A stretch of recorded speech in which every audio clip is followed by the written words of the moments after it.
Right, good morning and welcome to Provender Nurseries. Today the spotlight is on bay trees.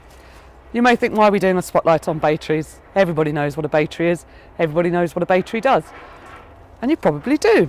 And there's absolutely nothing wrong with a bay tree. They're often used in formal displays, used quite a lot with topiary and in conjunction with topiary shapes, and often look very, very good in sort of large, quite dramatic looking ornamental pots on the outside of Georgian, or in particular Edwardian properties.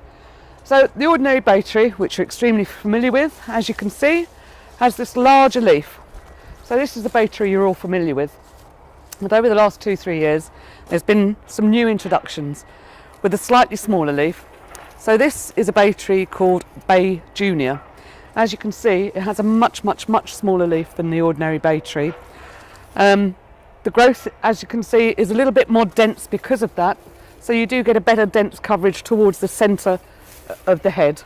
It is said to be slightly hardier than the bay tree, but to be fair, I have never really seen the difference. But if you are choosing somewhere that may be slightly more prone to frosts, then I think this one may be the one to go for.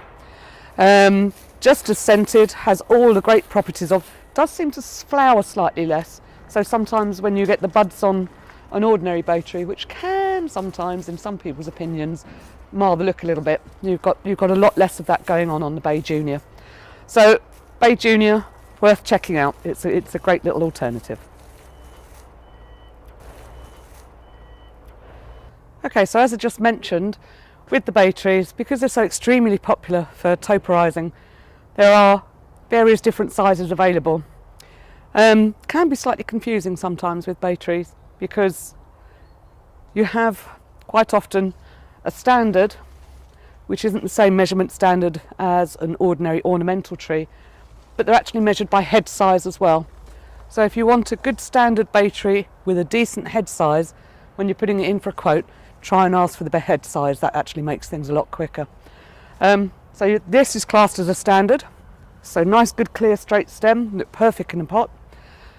And then you have this as a standard, which as you can see has a slightly smaller head. But again, nothing wrong with that, just a little bit less to pay in your budget. And then you're coming down to something like a half standard, and this little baby, which is a quarter standard. So it's very important to know which kind of height that you're going for when you're coming through to when you're asking for a base standard of some sort. Okay, and coming down, obviously you have bay cones. These have really become quite popular again in the last few years. Had a resurgence quite a few years ago, seemed to stop for a little while, but they've certainly come back into the forefront again. And there are cones available from this sort of size all the way up to 1.8 to 2 metres, that sort of thing. And also, as I mentioned earlier, with the Bay Junior, there are now the Bay Juniors available as cones. So as you can see, it's a very nice tight bit of growth on these, and also as balls. So again, the Bay Junior is really catching up with the ordinary bay tree. So again, something worth a try there.